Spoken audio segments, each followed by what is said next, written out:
Following on from The Monkey last year, we have another horror movie based around primates, and they've decided to call it Primate. Is it any good? Let's find out on the Late Night Movie Podcast.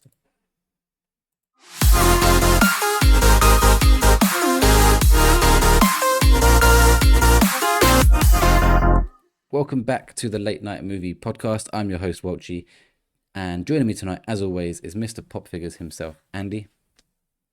Hello, guys. Yep, happy to be back and can't wait to talk about our first horror movie of the year. Will it be the same as last year in terms of horror movies? It's got a lot to live up to, 2026. And fittingly, our resident horror expert, Stephen. Yes, celebrity, lovely to be back. And yeah, looking forward to getting straight into the first horror movie of the year, which is an advanced early screening as well, because this movie isn't even out to the end of the month. So we're giving our early access thoughts to Primate. Depends on where you're listening from. US, it's out. UK, not out until the 30th, I think. Yeah, like 26 to. So it's round about the last week of January. It's this month. It's in a couple of weeks, basically. Yeah. Okay, cool. At least we're getting this review out at the same time as the Americans are. Like, maybe the first UK podcast. Who knows? So, Primate. I haven't seen this film. This is going to be an Andy and Stephen review. I'm going to just quickly read through the blurb and a few other stats and figures or whatever, and then let you guys go into it. So, go on. I was just let you know, it comes out officially on Friday, the 30th of January. So right at the end of the month. So what, the date I said? This is, this is early. So this episode will come out on the Thursday, the 14th? 12th, 13th, 14th? 15th. Thursday the 15th. So it'll be literally 15 days before the movie comes out. So we will be mostly spoiler free, I think. I've not seen it, so I'd like to, if you guys, I don't know what you're going to say, but if you come in and say this is the best horror film since, I don't know, the Conjuring, The Conjuring? Yeah, The Conjuring, then I'm probably going to see it. But I'm not sure you're going to say that, personally. I think we could do a spoiler free. I don't think there's anything here that we can review without ruining any bits. It's not really that sort of film, to be honest with you. Okay, so I'll read what it says on Letterboxd. So, something's wrong with Ben. Home from college, Lucy reunites with family, including pet chimp Ben. Ben contracts, this feels like a major spoiler, contracts rabies during a pool party and turns aggressive. Lucy and friends barricade in pool, devising ways to survive the vicious chimp. Okay, yeah. Well, there you go. Everyone knows it's rabies now. I mean, it's not a spoiler because the very first text bit of the movie basically confirms Talks about rabies. Okay, fine. It's not a spoiler. Cool. So on Letterboxd, it currently has a score of 2.9. Okay. I don't want to get your thoughts yet, and if you think that's too high or not. It's been dropping down on Rotten Tomatoes. On Rotten Tomatoes, it's got 77. An audience score of 73, so very close. Obviously, we just had our Rotten Tomatoes draft game. If you haven't seen that, please do go and check it out. It was a really good episode. This was not allowed to be picked because it's already out and YouTube've already seen it. But obviously, I don't think it's one that would have been picked anyway. And if they did, it wouldn't have got. It would have got you the points, but it wouldn't got you the big points. In terms of the budget, anyone know what the budget was for this movie? I don't imagine it would have been a lot though. I mean, because it probably sets in one location throughout the majority of the movie. So maybe I'm gonna go 20 million, 5 million extra. Sorry, you said 15, Andy. Yeah, I said 15. So the internet seems to say between 21 and 24. I don't know why it's so specific. Because it hasn't even got a there wasn't anyone in the cast that I recognise from other films either. So it's like a brand new cast, I'm pretty sure. I feel like I've seen the dad in something. Yeah, I don't quite know. The dad is the only one. What? See, he's an older actor. But Andy, you've definitely seen one of them. So the main female lead, her name's Johnny Sikoa. I can't pronounce it. She's in Dexter New Blood. I think looking at her, she looks like the girlfriend or the girl that he liked. The Harrison, the girl that he likes. Yeah, the cop's daughter. The cop's daughter. So the one that Harrison liked, not Dexter. Yeah. You wearing your Dexter hat right now? I am. Yeah, he didn't even recognise her. Yeah, unbelievable. That's terrible. She's not a major character. It's also If got anyone remembers her, it's also fair got enough. Jessica Alexander, who is in apparently the Little Mermaid reboot, but not as Ariel. What, the live And action? the live action one, she plays Vanessa, whoever Vanessa is. Oh, that's the the evil one. No, Pretty sure. No. Vanessa's the one. She like shapeshifts into Vanessa. Ursula like shapeshifts into Vanessa makes sense. when she gets born. Spoiler. The dad is I'm getting nods by Beth, so it's definitely right. the actor is Troy Kotsur. The main, I'm guessing he's a dad. He's in the film 23. He's in 23.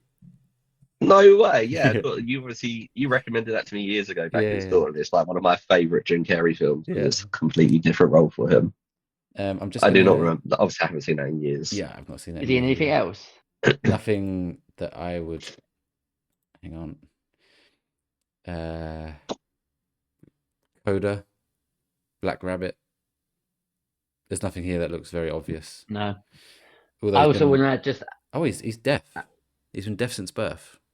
Was he deaf Oh, in the so movie? he's actually yeah. Oh, he's he deaf is in the movie. Oh, okay. I didn't know he was actually deaf. So I didn't realize that he was doing that in real, like it was in real life that he was suffering with that. But he's in the film.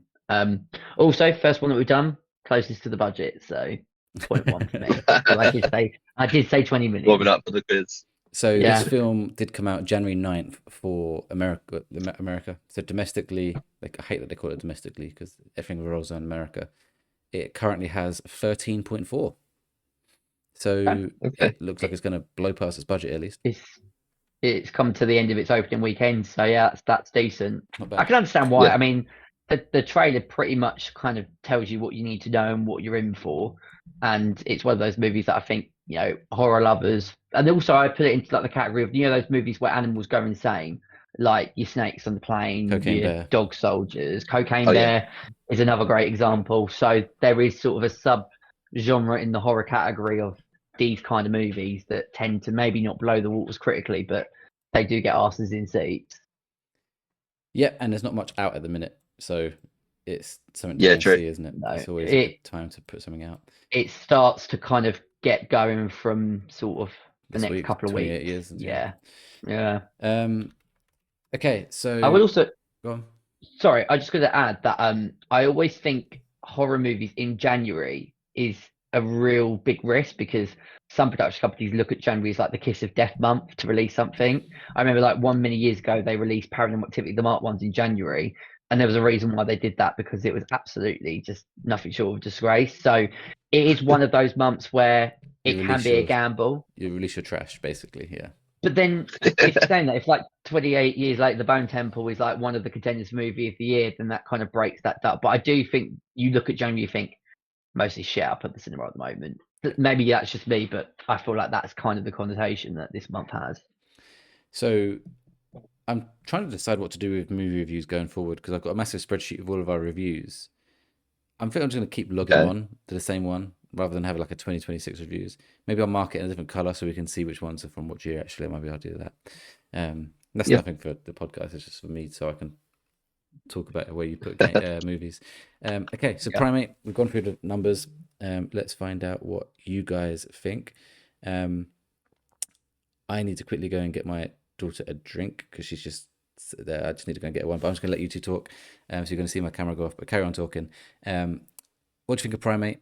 And obviously finish off with a score out of 10. Cool. Let's go start with Andy. Yeah. Okay. So yeah, first movie of the year, first horror movie of the year. There's a lot of horror movies coming out this year already that have been announced, so excited to see how this compares to them. But Primate was exactly what I thought it was going to be in terms of it's exactly what you get from the trailer. Crazy chimpanzee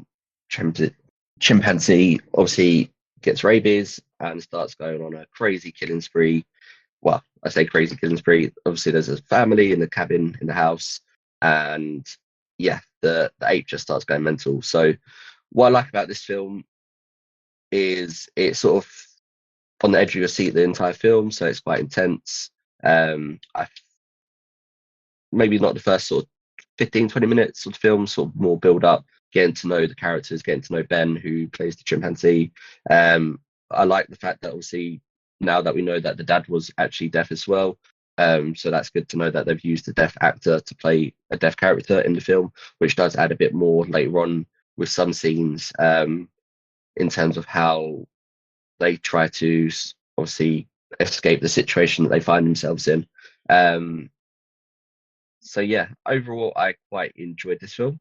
I thought I thought there could have been a bit more, what's the word?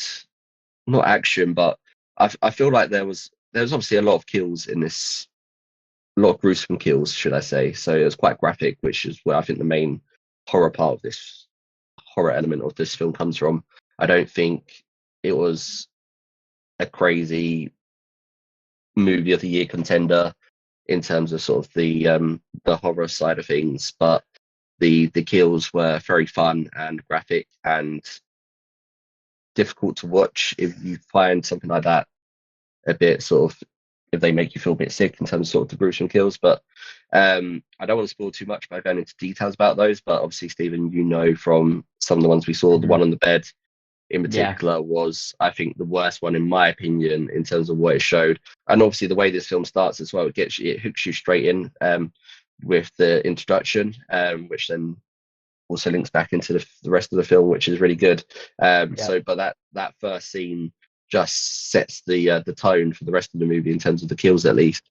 The cast, obviously, I know Welchy went through and named some of the films they're in, but I don't think they've been in anything too crazy. I don't think like the cast was very sort of, it wasn't anything, the film wasn't anything crazy, so I don't think they could show a lot of their talent in this movie as such, as it's just sort of a standard like sort of something like I Know What You Did Last Summer, that type of sort of horror film, in terms of, I don't particularly find it scary, but it's more sort of intense, waiting to see what happens. In this case, what happens with Ben, when is he going to pounce, sort of them trying to sneak around the house and escape, obviously getting attacked by Ben and stuff. So all those intense scenes when you're sort of on the edge of your seat waiting to see if something does happen, or to see if they escape or who dies, who lives. So it's quite good in that sense what they do, especially I think maybe like with some of the camera angles they could have potentially made it a bit better, but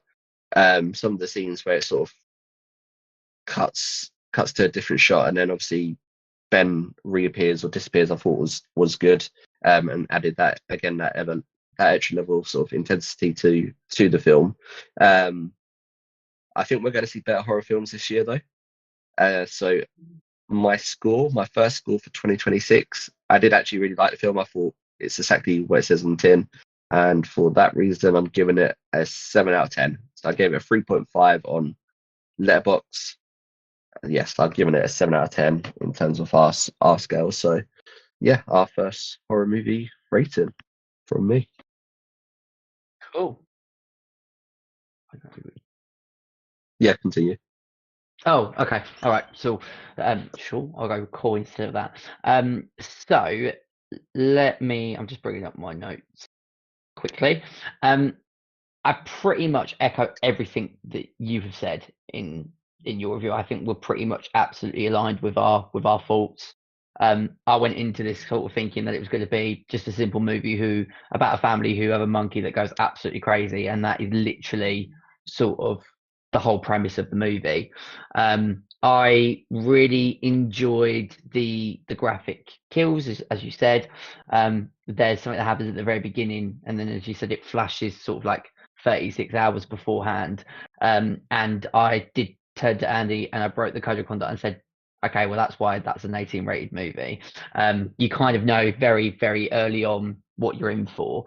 And as you said, that moment on the bed, which I won't spoil for anybody, but that is a death where I was like, oh, it's quite funny as well, the way it starts. Yes. It's a bit of comedy to start with, and then just absolute graphic. Yeah, it was, and it's probably it is the most graphic kill in the movie. I quite like that, and it must have been really fun when they were writing it, working out ways of how Ben was going to kill people. It doesn't. I was just going to say, I'm glad they don't shy away from not showing it on screen as well. Like they show all the kills on the screen in terms of what he does, whereas I feel like that adds more to it in terms of like if a human actually came face to face with a gorilla, chimpanzee, like they've got pure strength, and this movie doesn't shy away from showing that if that was to actually happen, you wouldn't stand a chance. Yeah, it did make me realise that getting a pet chimpanzee, like horror, teaches me a lot of lessons in life, and it's just not a great idea in any shape or form. And as I sort of alluded to it, it kind of had that very simple formula of that it goes straight in, you know that shit's about to go down, and then it gives you sort of 20 minutes where you get introduced to like the family, and it's got like those typical tropes of like the boys in that group that they like. There's a bit of animosity in the family because the main protagonist has been away, and it kind of like does a really good job at sort of just telling you where everybody is in their life, how they all connect before then the storm hit. I don't think that there's any sort of thing in there that you go, wow, that was really acted well, that was like Oscar worthy. It's just a simple, straightforward horror movie with some really graphic kills. And I think, as you rightly said, we're going to get a lot better horror movies. But like this wasn't bad in any shape or form. It just was kind of everything that I expected. I went in with the expectations of what I thought the movie was going to do, and the movie did that. It just didn't go any further where you look like you watch a horror movie and you go, wow, I was expecting this, but I got this. It didn't have any of those moments. I was actually going to give it real full praise in the sequences where you go into the dad's POV because of him being deaf. Like the entire audio just goes. So there's a sequence, again, this isn't a spoiler, but he's at a book signing and he's like checking his phone to see what's going on at home because his daughter's not making contact. He doesn't realize that's because of chimpanzees literally ripping them to pieces. So that's like the main reason why he's not getting any contact. But it goes into the point where like you're in a packed out room, loads of voices, and it goes completely silent. And I've always wanted like a horror movie to sort of prey on that vulnerability. Like we've had horror movies before where they've done blindness, like Julia's Eyes is a movie where you are in the POV of somebody that's got no vision at all. And I think it would be really cool to kind of do a horror movie where you are sort of fully in the perspective of somebody that can't hear anything. Obviously, you can't do an entire movie of that because with no sound, that would become very boring. But I think the movie utilised that really well in moments. And the fact that he was actually deaf as well, I imagine they went into more research about that to make that feel really realistic. I would have given it much more praise if he wasn't a deaf actor in a way, because that would have showed that they've really researched and there's much more character development. But as I said, if he's actually got that issue in real life, then it isn't like something that you do extra work on, if that makes sense. Isn't it better to hire people that have who actually do it? It is, but imagine if you had somebody that was so convincing in that it made you feel like they generally were deaf, it would be one that you'd praise the acting of that. I'm not like saying that he doesn't do a bad job. Yeah. I can't remember his name now. The Avatar guy. Yes. Plays blind. Oh, in Don't Blind. Yeah. Yeah. Don't breathe. Sorry. Don't breathe. Yeah, Don't Breathe. What did I say? No, I said blind. I meant Don't Breathe. Yeah. I knew what you meant though when you said that. So yeah, I mean, again, it gave me like the Snakes on a Plane vibes, but it was just a lot more sort of graphic. And Snakes on a Plane vibes does not sound good to me, Steve. That's not a. Well, I really like Snakes on a Plane for what it is. I know people slate that movie, but like that is a movie where you're on a plane with people that get these poisonous snakes that infest the plane, and it's just carnage. And it's like one of those which I'll give you one guess where I first watched that movie. On a plane. Yeah. On a plane. Yeah.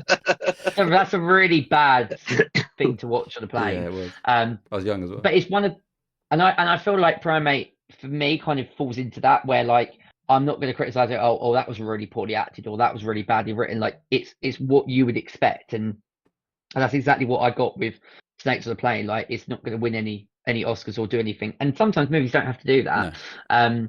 If I was being like a little bit critical, sometimes I felt like because the majority of the movie takes place in the dark, there were some moments that there was one or two deaths that I felt were a little bit rushed. I was being really critical. Namely, there's one, Andy, which revolves around height. Put it that way. I felt that could have been a little bit better. Like, to be fair, but if that's me being a really picky, but then they made up for it with some other deaths in the movie that were really cool.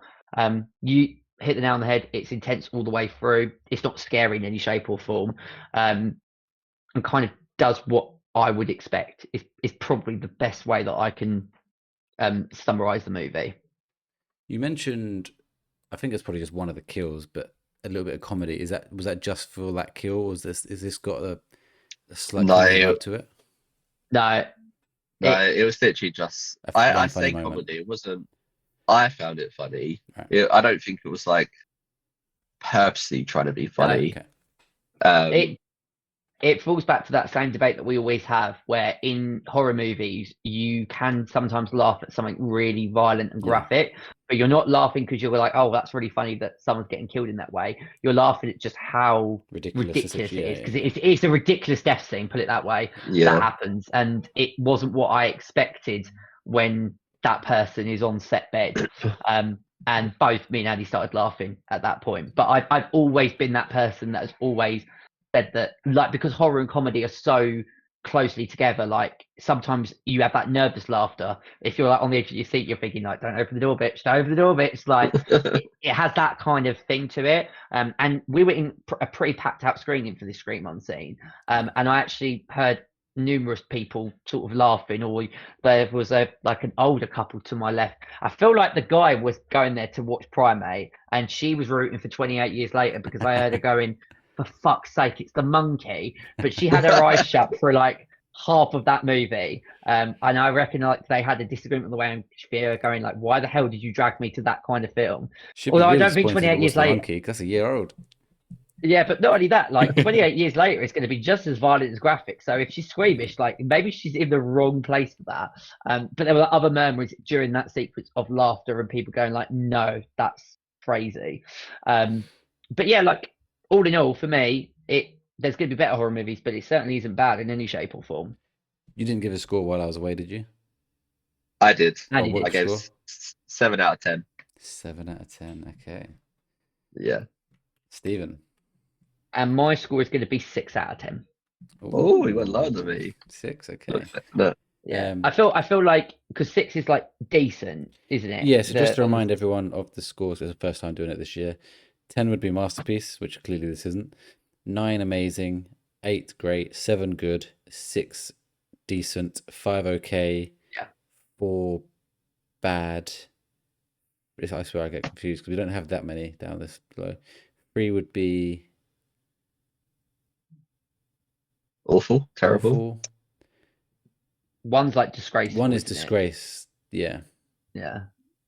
And then 2 is like. Sorry, 5 is okay. 4 is meh. Oh, yeah. 3 is bad. 2 is awful. 1 is disgrace. That 4 and 5 is a bit wobbly, but yeah. I feel like for me, like the movie kind of is what it is, but not enough for me to pull it into like 7, 8, 9. I mean, it's an hour and 29 minutes. It's short. Like it's one of those that kind of goes in, goes out. I had a lot of fun with it, but it didn't have. I suppose the way they could have found maybe a more sort of interesting way of like the duality between like Ben, but then the whole point of it is that this is a monkey that gets rabies, then is just wanting to rip everybody in this sort of house. And it's like they're in Hawaii and they're in like this villa that's on the top of basically a mountain, so like no one is coming to them quickly, and there's no way out. I also think it did utilize as well some nice moments in the pool where it jumped from like under the water and then up. I felt like they were quite clever camera angles in that point, but then other times where, because it was quite dark, it would have been just a bit nice to be able to see a bit more, because there were a couple of moments where you're like, you could see what was happening, but it wasn't as clear, particularly when it's a movie that is advertised as a really violent and graphic horror movie, which it does show. But there was that one death which I felt was a bit rushed. Kind of, you could have seen a bit more than that, or it could have been a bit more inventive in how that character met their demise. But these are like little tiny things that maybe for me would have taken it from 6 into a 7. But like, it was decent. Yeah. Any final comments from you, Andy, before we move on? No, yeah, obviously it's the first movie of the year, so there's going to be a lot more to come. And like I said to Stephen, like I think this is it was exactly what we thought we was going to get from the trailer, sort of thing. It wasn't anything different to that, but it's still enjoyable. I'd probably watch this film again. Yeah, But yeah, I think there's going to be a lot more horror films this year that I'm going to prefer over this one. Yeah. And I saw like an article saying this is like saying, oh, Primate could be movie of the year. I'm like, it's definitely not going to be movie of the year. But one, how can you even say it's going to be movie of the year at this stage in the year? It's like, come on. Well, at the moment, it is, of course, a movie. Well, it's the only movie out, main fucking movie out that people have yeah. seen, so it wins by a landslide. I remember when it dropped originally at 92%. There was a part of me because the trailer. I thought, oh, you're showing me the main bits, but maybe there's there's been numerous horror movies over the years where it goes into a completely different direction, or you come out of it going like, whoa, that like scared me, disturbed me. The best example I can use in recent years is like Talk to Me. Saw that trailer thinking I kind of know what this is going to be, and what that movie does in terms of how great it's written, the performances, the techniques that they use. I feel like you could argue that they could have been a bit more inventive, but then you would then maybe criticize it going, you tried to be fancy, just do what you said on the tin. If that's what they're going with. Yeah. So if they tried that and it failed, would be butchering it and going, just keep it simple, keep it 2-dimensional, because not all movies, not just horror movies, you don't have to have a 3-dimensional movie. You can just have a simple, straight up plot that goes in, goes out.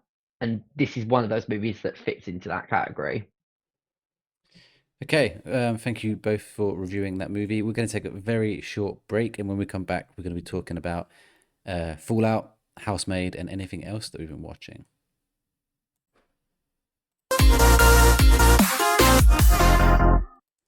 Welcome back to the Late Night Movie Podcast. Andy and Stephen just reviewed Primate, but we are about to move on to what we've been watching recently. Andy, I want to talk about Fallout, but we cannot talk about episode 4. You haven't seen it yet? I haven't seen it. I'm watching it tomorrow. I'm going to work on the train. I actually haven't downloaded it yet. I'm going to download it in a minute. I will watch it. So we can talk briefly about it. Because as long as you know exactly where episode 3 ends. Obviously, I don't want to spoil things anyway. But what I will say is, so far, so good. Like, this is great. And episode 3 was fantastic, actually. It's just getting better and better as it's going so far. And from what I've heard from you, episode 4 is even better than that. Yes, yeah. I'm so excited by Fallout this season. Like, I wasn't sure if it was going to be better than season 1, because obviously I really like season 1. And I sort of got into it a bit slow. I think I need to go back and watch episode 1 and 2 again. But yeah, for me, episode 3 and 4 did really hit. And especially the ending of season 4, episode 4. Like, I'm hyped for the next episode now, like, so much after that ending. So excited to see what they do. Also, don't look at any Funko Pops, because there's literally a Funko Pop being released off something that happens in episode 4. Okay. So yeah, it'll be like a spoiler if you saw it before the episode. Okay, interesting. I'm watching it tomorrow anyway, so hopefully I don't get it spoiled. Yeah, I would agree with you though. The first 2 were a bit slower. There's one point where I can't remember her name. Ella Purnell. What's her character's name? Lucy. He's just walking through the desert with the ghoul. For ages, and it was one of those things, Stephen, where they do it all the time in movies, where they're walking, and then one of them will stop in their talk, and the other one will just like keep walking past, and the other character will look into the camera like all like gazy. Yeah. And then the next scene they'd go and do it, and it'd be the other person doing it, and I was like, oh my god, you're doing the exact same shit all the time. And I was like, oh yeah. It's like the same sort of camera shot. Travel. Yeah. Yeah, they use it all the time, and you're kind of like, really? Can we not think of anything more inventive to use in that shot? But no, this is how we're going to noticeable. tell that story. It just kept happening. Yeah.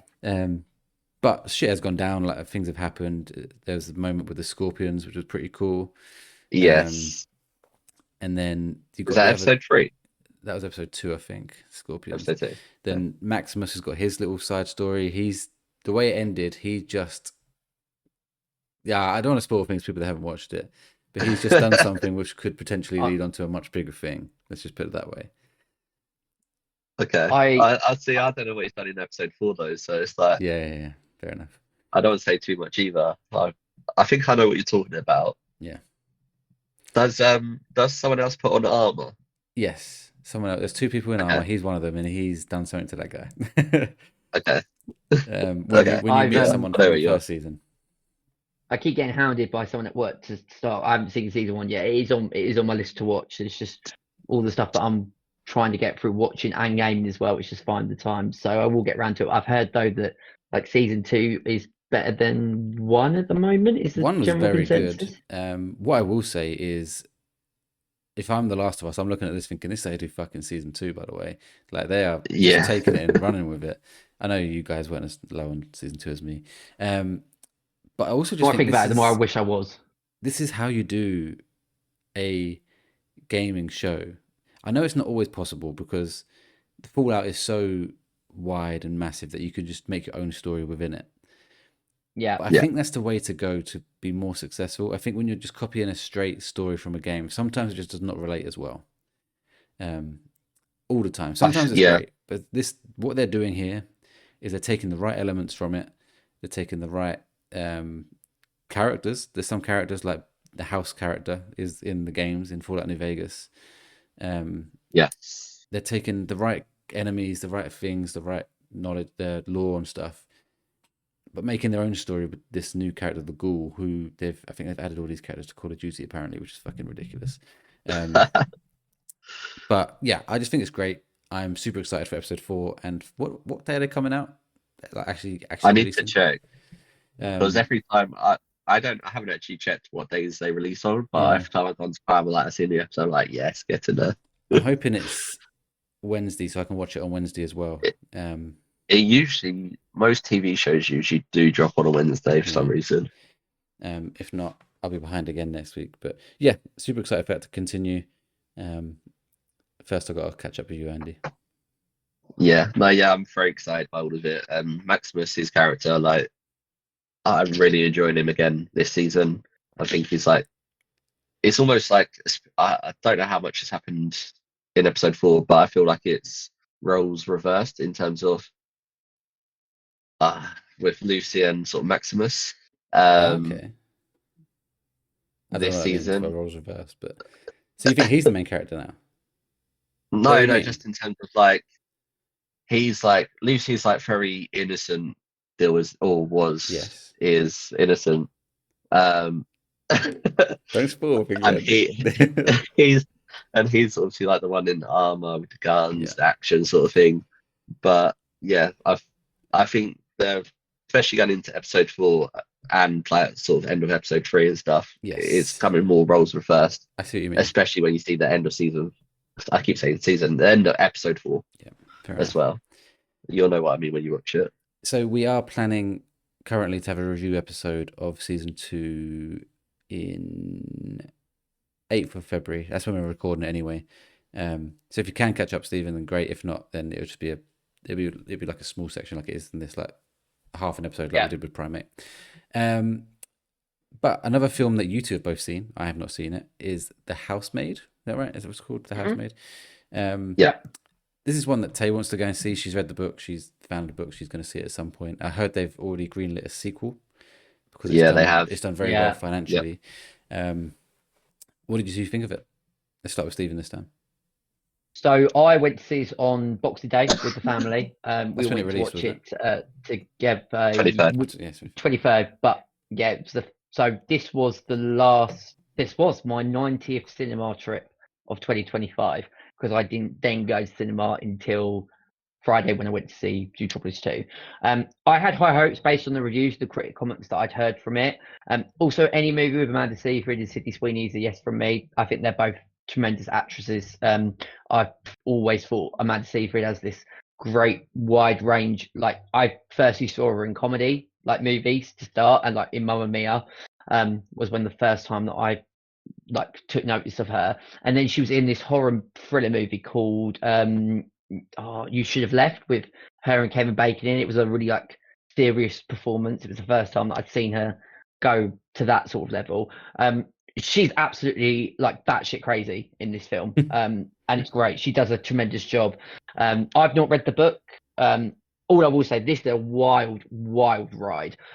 There is a twist that happens in this movie. There's many twists actually, but I actually saw the twist coming very early on. So for once, I actually was in that category of like, as I watched it, I was sitting because me and my mother had to seat, and then my sisters were a bit further forward, and I again broke the code of conduct. So went, it's not this, it's da-da, and then it turned out to be the case.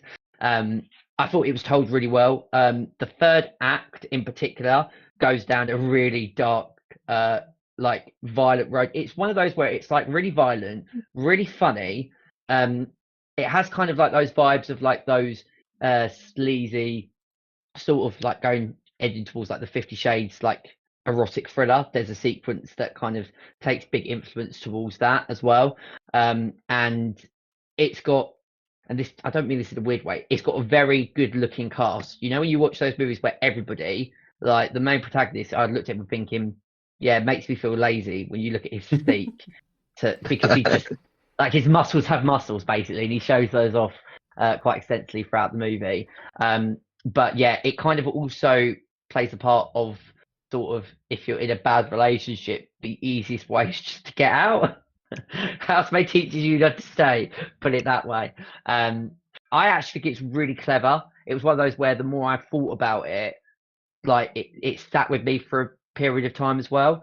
So yeah, if you get the opportunity to watch it, definitely go and watch it. A lot of people come out going, wow, I can't believe that. And some people have also said that it is a faithful adaptation to the book. Yeah, obviously I don't know if that is for everybody. Some people might read it and go, oh, it doesn't. But I heard that I think it's one of those. There's one major difference, and I think it's Amanda's character is meant to be a bit like let herself go a bit in the book. And she's actually not. She's quite an attractive, slim lady. Yeah. Well, the only thing I would say is that while she might be attractive, the way that she acts in the first half of the movie, I'd be out like within sort of 5 minutes of that. I'm sure that's the right portrayal. I just mean like the actual appearance. Sure. Yeah, no, you're right in saying that. Yeah. It also flew. I think it's 2 hours 12 minutes. And like I'd never once looked at like my phone or anything like that. It's like it long. Kept me engaged. For that kind of film, which one that rings to me is Never Let. I don't know. What do we know? Not Never Let Go. What did we watch last year? Locked In. What the hell you put? Oh, I see. The one where the lady was in she got beaten up to the. Oh yeah. She was in hospital. That one. Yeah, but I'm getting that kind of vibes where it's like a bit of drama and blah blah. Yeah. This is a lot better than Locked In. Okay, good. Locked In is average. I also think, because this is directed by Paul Feig, and this is the guy that like directed Bridesmaids, and then he did The Simple Favor 1 and 2. So that was when I watched Simple Favor, which was the Anna Kendrick and Ryan Reynolds, Blake Lively. Yeah. That was like the first time that he did like a darker comedy, but there was a lot of comedy in like A Simple Favor. I've not seen the second one, but people say don't worry about it because it's meant to be terrible. It's an Amazon exclusive. I don't know. Oh, okay. The reviews that I saw, but then maybe I was searching out for shit reviews. But like with this one, this is like, there are funny moments in it, but it's not designed to be funny, if that makes sense. Mm-hmm. Like the comedy comes from you're laughing in disbelief at some of the batshit crazy stuff that happens. I always find it interesting, like, you know, this is the guy that did Bridesmaids and look where we are now. But yeah, all in all, a really, really enjoyable movie, and definitely one I'd recommend to anyone seeing. And seen on the big screen, it's one that looks great in the cinema. Score out of 10? I gave this a 9 out of 10. Whoa. Very high. This was... This could have been in your top 10. Didn't think about putting your top 10? I feel like I probably wouldn't have put it in my top 10, only for the respect of that there are better 9 out of 10 movies that I had on my list. Yep. There is one movie that, if we get time to talk about, it would have been in my top 10 if I'd seen it, so to put it that way. Yeah. I know what that one is. Andy, what did you think of Housemaid? Yeah, pretty much the same as Stephen. I think with this film, like, this is a spoiler, but not like a spoiler in terms of like saying anything in the film, but I feel like this is a film, if you say there's a twist in this film, you then start watching it, it gets to a certain point and you're like, okay, there's only sort of one way that this is going in terms of there being a twist. So I feel like even saying that there's a twist in this film is a spoiler, if that makes sense. But yeah, overall, really good cast, like Stephen said. Obviously, Sydney Sweeney's been in a lot of stuff lately. Amanda, obviously, she's good. I think the first thing I saw in was Mean Girls, like years ago. I have actually started reading the book. Oh, cool. So I'm not far in. I've done like 4 chapters. So yeah, our friend Chloe. So I went with Beth and her friends Chloe and Luke. Chloe's, this is her book. She read the book, wanted to see the film. In terms of what you said, Welchy, like I said, oh, is there anything different to the film now to the book? And she said, just Amanda's character in terms of the way that she looks. Yeah. She's basically let herself go in the book and stuff. So, that's completely correct. And there's another bit as well later on in the film where the Sarah character is forced to do something to themselves, and they do that slightly different in the book as well in terms of what it is that they do. Okay. So yeah, I won't spoil too much. But yeah, overall, it's a very good film. Like, it's a film in two halves. So it's like the first half, you've got something happening. Like, I don't want to give too much away with this film. But you got like the first half where something's happening. You're thinking like, fucking hell, this woman's crazy. Like, what the hell's going on? You think certain characters are innocent or certain characters are guilty, and by the second half of the film, that's completely switched and turned on its head, sort of thing. And it just sort of keeps you guessing up to a certain point on like who to believe, what to believe, with like every single character in this film. And I definitely agree with Steve in terms of this is a good looking cast, because have you seen the film 365 Days? Yeah. No. Yeah, the one on Netflix. It's like a 50 Shades of Grey type film. Okay. And the main guy from that is like the gardener in this film. He's barely in it. Like, it's just like just to tell you, like, that's how good looking the cast is. He's playing the gardener. in 365 Days, put it this way, you know, like back in the day where like it was with their like Barbie dolls, you know, where they would like move all their like body parts around. There's a sequence in 365 Days on a boat. That's basically what this guy does to this girl. That's the only way that I can describe it. Like, throws her around like a Barbie doll. I've never seen anything quite like it in all my life. It's kind of like they looked at 50 Shades of Grey and were like, you know what? That's fine. But that's vanilla. We're going to go to like times 10 on the Richter scale. I think they also the song I See Red. So if that ever comes on, it's weird. Yeah. I remember watching that lockdown thinking, fucking hell. Okay. That's an experience. I didn't realise, is it actually the same actor, the gardener? Yeah, same actor. Yeah. Oh my god! I recognised him. If you think that scene's bad, you obviously haven't seen True Blood, because in True Blood there's a sex scene where obviously they're vampires, so they can't die, but there's literally a sex scene where the girl's head literally gets twisted the other way round as they're like having sex. Like, yeah, you should go watch that. If you talking about Barbie dolls and like twisted body parts, like in that film, they do twist body parts. They do actually twist, yeah. Anyway. Yeah. I keep seeing a lot of TikToks for this film as well, The Housemaid, and it's like people taking the their boyfriends. Yeah. Sydney Sweeney keeps posting them on her Instagram of like fan reactions of people coming out of seeing The Housemaid. There's literally, I swear earlier I said it to Beth, and it's like the girlfriend having a go at the boyfriend, basically saying, "Oh, you're just looking at Sydney's boobs. Like, you shouldn't do that." It just makes you laugh. Like, yeah, definitely not. Absolutely not. But yeah, no, this was a very fun film. I'd recommend it to anyone to go watch it. I don't know if I'm pretty sure it's still showing in cinemas at the moment. It is. Yeah, so it's a very fun film. Go watch it. See what the twist is for yourselves. I think it's a very clever story, very intelligent. Yeah. Fair play to what some of the characters go through in this film. Fair play to them, and overall, it's a good ending as well, and obviously sets up the sequel nicely. Yes. So yeah, and there is a book for the second film as well. So they've got source material for it. I was to be really rude earlier, Andy, when you said that you got the book. I was like, you read? I'm learning new things about you even now. The other, when you were talking about it, the first sort of half, when I'm thinking about movies it reminded me of, so like the first sort of 30 minutes gave me like Misery vibes a little bit, based on Amanda Seyfried's character and how she treats Sydney Sweeney's character. And then when you get about 2/3 of the way through, it gave me like a Gone Girl vibe, where you think you know where the story's going, and it then changes in its head. So those are the kind of movies that it reminded me of. It fits quite comfortably. I feel like if you watch the trilogy of like Misery, The Housemaid, and Gone Girl, I mean, you probably would be put off being with anyone for the rest of your life if you did that. So maybe that's not the best idea in the world.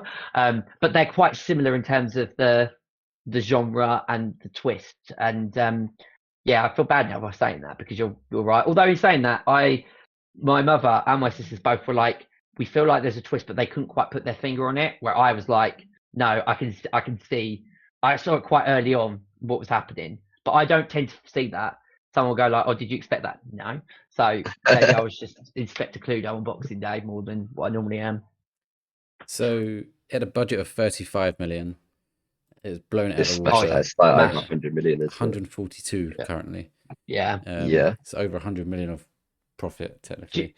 So what score is it on Rotten Tomatoes? Is it high? I think I shut down. Last time I checked, I thought it was like in the 70s maybe, but it might be a bit higher now. I think it was like 77, 78. It is on 72. Oh, it's dropped. Audience score? 92. Wow. Yeah, that makes more sense. Would have been a good pick on our audience score this year. Yeah, exactly. Yeah, absolutely. My score, by the way, is 8 out of 10. 8 out of 10. Nice. Interesting. I can't call it a good start to the year because that's technically last year. It's like a good end to 2025. Good end. Yeah. Yeah. Primate is a decent start to the year. Could have been a lot worse. It's a clever way of also hitting it on Christmas because like we had a packed out screening on Boxing Day, and for that to come out like Boxing Day cinema. I know obviously you had Avatar, which a lot of people probably went over Christmas and New Year to watch. But if you'd already seen that and you were like with the family going, what movie should we go and watch? The Housemaid is an attractive package for everybody. Yep. Really, I think, and that's why I think it's done so well. So currently, 2026 box office, Primate is a #1 movie of the year. Yeah. That's funny. I don't think that will last long. No. Especially with Bone Temple out this week. Last year, I mean, some of these films are still out, so they will still continue to grow. But Avatar's only at 1.2 billion. That sounds crazy. You say only. Yeah, only at 1.2 billion mark. But I think another good figure. They were predicting 1.8, and then I don't think they're going to get there. No, I don't think so. Because you got my stream that's out now as well. So did they say it's going to make 2 billion, like for them being able to do another one, or is it going to be? No, that was rumors. They still made a lot of money. Like it was like what 400 million they said budget, so that's 800 million more. Yeah, it's not as much as they probably wanted. No, it definitely plays into my notion that it's the weakest one so far because it's done the what. But then that's unfair to say because Avatar is still the highest grossing movie of all time. It's the highest grossing trilogy ever as well. Yeah, so taking that out of consideration. One other thing that I wanted to also say about the Housemaid, what I love about it is it goes straight in. So from the moment that it starts, there's no sort of like the character expedition and learning the background happens as the story between Amanda Seyfried's character and Sydney Sweeney's character happens, but like it just jumps. Sort of, she turns up at the house, and that's literally the opening shot of the movie. Yeah. And then it just kind of goes from there. And I thought the pace of it was really, really like well told. But equally, I've heard that the book is like paced perfectly. That there's no lulls or gaps. It kind of jumps straight in. So that's good. It's a story that's told well, both in book form and on the big screen as well. So I said that really weird. Zootopia 2 or Zootropolis 2 is, if you take out Nizar 2, the Chinese movie that just dominated last year, Zootopia 2 is the #1 for 2025. 1.6, nearly 1.7 billion. I had a question. Why is it called Zootopia and Zootropolis? I don't know. We discussed this on the podcast. Have we? I told you guys on the podcast. I swear I did. What, you said why it is? Yeah, it's cool. It's got different names because of copy. There's a certain zoo in a country called like Zootopia or Zootropolis or something. So they can't use that name in Europe, and I think it's called something different in Germany as well. So yeah, that name's copyrighted basically, so they can't use it. That's ridiculous. Now you might have told us that, but I've slept since that last podcast. But okay. I might have told someone it in person. So if I didn't mention it on the podcast, that is that now makes much more sense. Because I remember, when I saw it on Friday, it made me feel incredibly old because I went with like one of my childhood best mates with all of his family, and that was in 2016, and I was 17, and I'm now coming up to 28 this year. And it's like, Jesus Christ, like, where's it going? And at that point, it was called Zootopia. Like when I went to see the original, I swear it was called Zootopia It still is. when it first came out. No, No, Zootropolis. it would have been called Zootropolis I'm so in confused. Well, What one is it called in like England? it's called Zootropolis, but I swear when I went to see it in 2016, it was called Zootopia. it would have been in US. It would have been called Zootropolis here. Okay, all right. Anyway, we've got like 4 minutes, Stephen. If you want to give a quick review, or do you want to save it for next week? I mean, I can happily just touch on it quickly now. All I will say is that it was everything that I expected, and even more. Like, it's heartwarming, funny, crazy, action-packed. Had a real heart to it, and it works really well. There's some Easter eggs that are sprinkled throughout the movie that are just dynamite. It made me smile, and it's literally a perfect movie all the way through. It doesn't have a single flaw in it when I was watching it. It was quite embarrassing. I went like on a Friday afternoon, and I knew that it was post-credit sequence, but like every other like family basically left the cinema as soon as the end credits rolled, to the point that the Odin lady came up, and I was sitting right at the very back row, and she went all up, and I was about to get up. She went, "Oh no, don't leave my account." I said, "Oh yeah, I'm just waiting for post-credit scene." I'm thinking, I'm a 27-year-old man in a cinema at the back watching a Disney film, and I'm waiting for the post-credit scene. And as she then walked back down the stairs, I was like, I don't know if I'm meant to feel happy or really sad or pathetic about that. The fact that I'm literally waiting for a post-credit scene for a Disney film. But it does set up the third one quite nicely. What score would you give it? This would be a 10 out of 10 without any shadow of a doubt. And I would have had this on my movie of the year list for 2025 had I'd seen it before. I just didn't get round to doing it in time. Out of interest, where do you think you would have put it? I probably would have put it like 6th, maybe, or maybe in the top 5. Above I Swear and One Battle After Another? You got a lot of films on your list. A lot of good films. I probably would put it to actually do it, but I would put it probably below, but I would say it's on that same level of I Swear and One Battle After Another. Please tell me you and put it like, above Until Dawn. I don't want to bring this up again, but yeah, please. I would probably knock Until Dawn off to put Zootropolis okay. in. Good. Yes, yeah. Okay. We got through a lot there. Hopefully people have enjoyed that. Let me just get my notes back up. Need to have a traitors chat next week, Welchy. Sorry, yeah, we've run out of time to do that today, but that's going to do it for tonight's episode of the Late Night Movie Podcast. Let us know what you thought of Primate if you've seen it. Obviously, if you're in the UK, as most of our listeners are, you haven't, most likely. So obviously, once you have seen it, do let us know, and we can read out your comments in a later video.